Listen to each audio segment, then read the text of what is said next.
Hi friends, welcome to Telugu Cricket Chat. Champions Trophy 2025, the most awaiting match, India versus Pakistan. రేపు మధ్యాహ్నం 2 గంటల 30 నిమిషాలకైతే start అవబోతుంది. టీవీలో కనుక చూసుకుంటే స్టార్ స్పోర్ట్స్లో మరియు స్పోర్ట్స్ 8x2 ఛానల్ అయితే ప్రసారం అవుతుంది. అలాగే ఓటీటీలో కనుక చూసుకుంటే జియో సినిమాలో అయితే లైవ్లో వస్తుంది. అయితే రేపు మ్యాచ్ మాత్రం ఎవరు మిస్ అవ్వకండి, చాలా హోరాహోరీగా సాగుతుంది. ఎందుకంటే మనం ముఖ్యంగా 2017లో ఛాంపియన్స్ ట్రోఫీ ఫైనల్లో ఇదే పాకిస్తాన్ టీంతో అయితే మనం దారుణంగా ఓడిపోయాం. దాదాపు ఆ మ్యాచ్లో కనుక చూసుకుంటే దాదాపు 180 పరుగుల తేడాతో అయితే ఓడిపోయాం. గ్రూప్ స్టేజ్లో పాకిస్తాన్ని ఓడించినప్పటికీ కూడా ఫైనల్ అయితే ఆ రోజు మనం పాకిస్తాన్తో ఓడిపోయాం. కాబట్టి దానికి ఖచ్చితంగా రివెంజ్గా రేపైతే మ్యాచ్ జరగబోతుంది. అంతేకాకుండా పాకిస్తాన్ ప్లేయర్స్ కూడా తెగ స్టేట్మెంట్స్ అయితే ఇస్తున్నారు. ముఖ్యంగా హరీష్ రావు కనుక చూసుకుంటే ఇండియా పాకిస్తాన్తో దుబాయ్లో ఆడిన ఆఖరి 2 మ్యాచ్లు కూడా ఓడిపోయింది అంటున్నాడు. అయితే అవి T20 ఫార్మాట్లో, వన్డే ఫార్మాట్లో కాదు. ఆ విషయం మర్చిపోయినట్టున్నాడు పాపం రౌఫ్. అలాగే మహమ్మద్ అమీర్ కూడా ఒక స్టేట్మెంట్ ఇచ్చాడు. అదేంటంటే సెమీఫైనల్కి పాకిస్తాన్ మరియు న్యూజిలాండ్ వెళ్తుందంట గ్రూప్ ఏలో నుంచి. మరి చూడాలి రేపు మన ప్లేయర్స్ ఎలా ప్రతీకారం తీర్చుకుంటారు అని.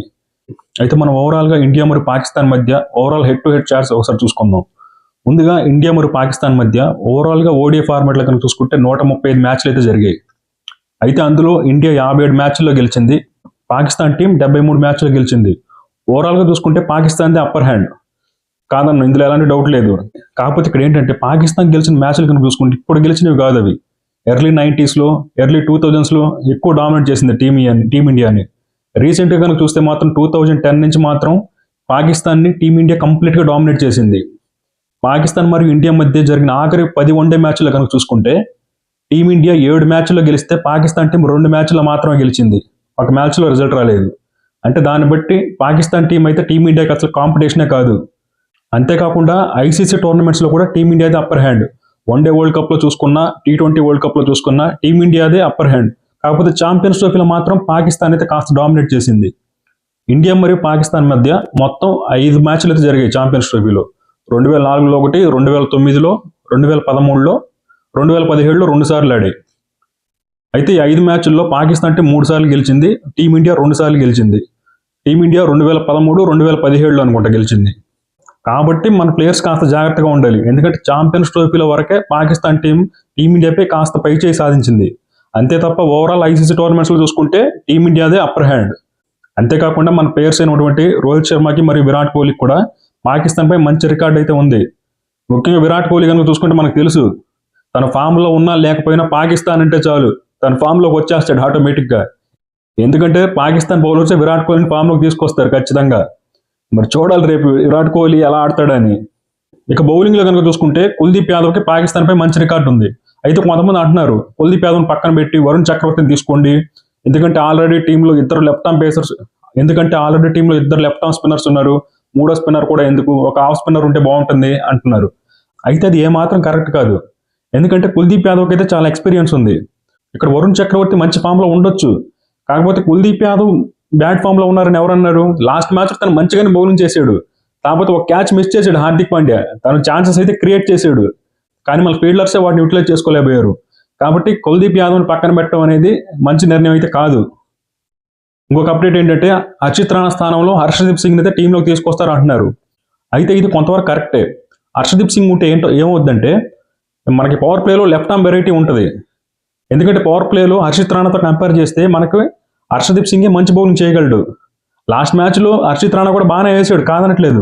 కాకపోతే ఎక్స్పీరియన్స్ కనుక చూసుకుంటే హర్షదీప్ సింగే ఉంది. కాబట్టి ఒకవేళ చేస్తే చెయ్యొచ్చేమో చెప్పలేము. లేదనుకుంటే లాస్ట్ మ్యాచ్లో హర్షిత్ రాణా ఆడించాడు కాబట్టి తనతోనే వెళ్ళొచ్చు. తనతో వెళ్ళినా నో ప్రాబ్లం, హర్షదీప్ సింగ్ తీసుకొచ్చినా నో ప్రాబ్లం. కానీ కుల్దీప్ యాదవ్ను మాత్రం టీంలోనే ఉంచాలి. తన స్థానంలో వరుణ్ చక్రవర్తిని తీసుకొస్తారంటే మాత్రం అది సరైన నిర్ణయం అయితే కాదు. మరి చూడాలి మన కోచ్ మరియు మన కెప్టెన్ ఎలా ఆలోచిస్తారు. ఇక రేపు మ్యాచ్లో మన టీమిండియా ప్లేయింగ్ 11 ఒకసారి కానీ చూసుకుంటే ఖచ్చితంగా రేపు మన ప్లేయర్స్పై ప్రెజర్ ఉంటుంది.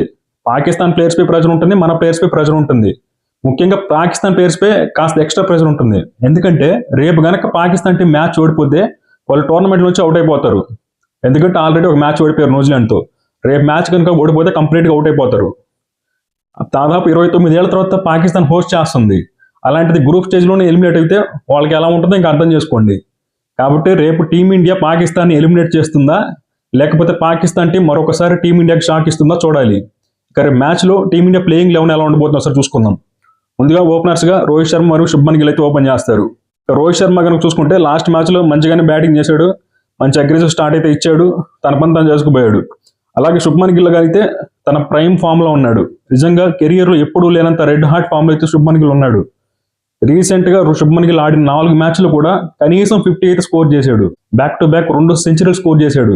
శుభ్మన్ గిల్కి వైస్ కెప్టెన్సీ ఇచ్చినప్పటి నుంచి తను అద్భుతంగా పర్ఫామ్ చేస్తున్నాడు. ఇక నెంబర్ 3లో విరాట్ కోహ్లీ ఫామే కాస్త ఇబ్బందిగా ఉంది. అయితే మనం మాట్లాడుకున్నాం, పాకిస్తాన్ అంటే విరాట్ కోహ్లీ రెచ్చిపోతాడు ఖచ్చితంగా. కాబట్టి రేపు విరాట్ కోహ్లీ దగ్గర నుంచి అయితే ఒక సెంచరీ అయితే ఎక్స్పెక్ట్ చేస్తున్నాం. ఇక నెంబర్ 4లో శ్రేయస్ అయ్యర్ కూడా లాస్ట్ మ్యాచ్లో కాస్త ఫెయిల్ అయినప్పటికీ కూడా తను కూడా మంచి ఫామ్లోనే ఉన్నాడు కాబట్టి పెద్ద ప్రాబ్లం అయితే ఉండదు. ఇక నెంబర్ 5లో కేఎల్ రాహుల్ని ఆడించాలి, అక్షర్ పటేల్ని కాదు. ఎందుకు అక్షర్ పటేల్ని తీసుకురావాలి? కేఎల్ రాహుల్ అంటే ఒక సాలిడ్ బ్యాట్స్మెన్ నెంబర్ 5లో ఉన్నప్పుడు ఒక లెఫ్ట్ హ్యాండర్ కావాలని చెప్పి కేఎల్ రాహుల్ని వెనక్కి పంపిస్తున్నారు. ఇది ఏమాత్రం కూడా కరెక్ట్ కాదు.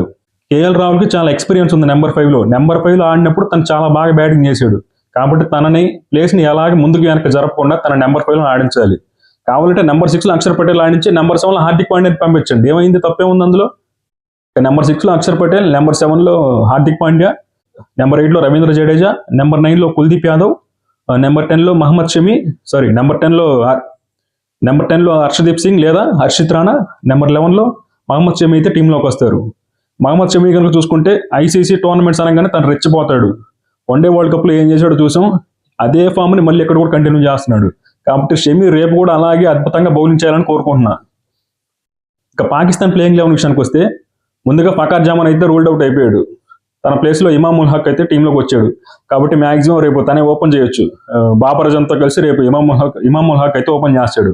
ఆ తర్వాత నెంబర్ 3లో సౌద్ షకీల్, నెంబర్ 4లో కెప్టెన్ మహమ్మద్ రిజ్వాన్, నెంబర్ 5లో సల్మాన్ ఆగా, నెంబర్ 6లో తయ్యబ్ తాహిర్, నెంబర్ 7లో ఉష్దిల్ షా, నెంబర్ 8లో షాహిన్ షా అఫ్రిది, నెంబర్ 9లో నజీమ్ షా, నెంబర్ 10లో హరీష్ రావ్, నెంబర్ 11లో అబ్రార్ అహ్మద్. అయితే ఇక్కడ పాకిస్తాన్ టీంలో కనుక చూసుకుంటే చాలా ప్రాబ్లమ్స్ అయితే ఉన్నాయి. ముఖ్యంగా వాళ్ళ స్పిన్ బౌలింగ్ అటాక్లో వాళ్ళ టీంలో అబ్రార్ అహ్మద్ మినహాయించి మిగిలిన స్పిన్నర్స్ ఎవరికి కూడా పెద్ద ఎక్స్పీరియన్స్ లేదు. తనకు కూడా పెద్ద ఎక్స్పీరియన్స్ లేదు. కాకపోతే ఉన్న ప్లేయర్స్లో తనే కాస్త బెటర్ స్పిన్నర్. అయితే ఇక్కడ పాకిస్తాన్ ఫాస్ట్ బౌలింగ్ అయితే కాస్త స్ట్రాంగ్గానే ఉంది, ఏ మాటగా మాట చెప్పుకోవాలి. నసీమ్ షా, షాహీన్ అఫ్రిది మరియు హరీష్ రావ్ వాళ్ళ ముగ్గురు వల్ల పాకిస్తాన్ ఫాస్ట్ బౌలింగ్ అయితే స్ట్రాంగ్గానే ఉంది. ముఖ్యంగా మనం పవర్ ప్లేలో కనుక చూసుకుంటే షాహీన్ అఫ్రిది మరియు నసీమ్ షా అయితే మంచిగా బౌలింగ్ చేస్తారు. షాహీన్ అఫ్రిది కాస్త అటు ఇటుగా ఉంది, కానీ నసీమ్ షా అయితే మంచి ఫామ్లోనే ఉన్నాడు. ఇక హరీష్ రావ్ కనుక చూసుకుంటే న్యూజిలాండ్తో జరిగిన మ్యాచ్లో ఒక 20 రన్స్ ఏమో మిస్ చేసుకున్నాడు. సెంచరీ అయితే చేసేవాడు అదే బౌలింగ్లో, కాబట్టి తను మిస్ చేసుకున్నాడు. మరి చూడాలి రేపు మ్యాచ్లో ఏదో స్టేట్మెంట్లు ఇస్తున్నాడు కదా, ఎలా బౌలింగ్ చేస్తాడో చూడాలి హరీష్ రావ్. ఇక రేపు మ్యాచ్లో ఎవరు గెలుస్తారంటే ఖచ్చితంగా టీమిండియానే ఫేవరెట్స్గా దిగుతారు. ఎందుకంటే మన టీం చాలా సాలిడ్గా ఉంది. బ్యాటింగ్లో చూసుకున్నా, బౌలింగ్లో చూసుకున్నా, అన్ని డిపార్ట్మెంట్స్లో మన టీం అయితే చాలా మంచిగా ఉంది. టీమిండియా సరి చేసుకోవాల్సిన ఒకటి ఏంటంటే ఫీల్డింగ్లో ల్యాప్సెస్. లాస్ట్ మ్యాచ్లో ఒక 3 తప్పులు చేశారు. ఆ 3 తప్పులు కనుక చేయకుండా ఉంటే బంగ్లాదేశ్ 100 రన్స్ కూడా కొట్టేవాళ్ళు కాదు. కాకపోతే ఫీల్డింగ్లో కాస్త సరి చేసుకొని కాస్త బెటర్ ఎఫర్ట్ ఇస్తే బాగుంటుంది ఫీల్డింగ్లో టీమిండియా. ఇక పాకిస్తాన్ టీం విషయానికి వస్తే మేజర్ ప్రాబ్లం వాళ్ళ బ్యాటింగ్లో ఎవరు కన్సిస్టెంట్గా అయితే పర్ఫామ్ చేయట్లేదు. అంతేకాకుండా వాళ్ళ టీంలో సరైన స్పిన్నర్స్ లేరు. మనకు దుబాయ్ పిచ్లో కనుక చూసుకుంటే స్పిన్నర్స్కి విపరీతంగా హెల్ప్ ఉంటుంది, అలాగే ఫాస్ట్ బౌలర్స్ కూడా హెల్ప్ ఉంటుంది, కాదనట్లేదు. కాకపోతే స్పిన్ బౌలింగ్ మరియు ఫాస్ట్ బౌలింగ్ 2 డిపార్ట్మెంట్స్లో స్ట్రాంగ్గా ఉన్న టీమిండియా. కాబట్టి మనకే గెలిచే అవకాశం ఉంది. అంతేకాకుండా మన బ్యాట్స్మెన్స్ అందరూ కూడా మంచి ఫామ్లో ఉన్నారు. ఒక విరాట్ కోహ్లీ మినహాయించి. విరాట్ కోహ్లీ కూడా ఫామ్లో లేడని చెప్పను. ఇంగ్లాండ్తో జరిగిన 3rd మ్యాచ్లో విరాట్ కోహ్లీ కూడా 50 కొట్టున్నాడు. కాకపోతే లాస్ట్ మ్యాచ్లో కాస్త స్లోగా ఆడాడు, ఆ స్ట్రైక్ రేట్ కాస్త స్లో అయిందంతే. మనకు తెలుసు కదా పాకిస్తాన్ అంటే విరాట్ కోహ్లీ ఏం చేస్తాడో. కాబట్టి రేపు మ్యాచ్లో టీమిండియానే గెలుస్తుందని అనుకుంటున్నాను. వీడియో నచ్చితే లైక్ చేయండి, షేర్ చేయండి, ఛానల్ సబ్స్క్రైబ్ చేయడం మాత్రం మర్చిపోకండి. రేపు రివ్యూలో కలుద్దాం.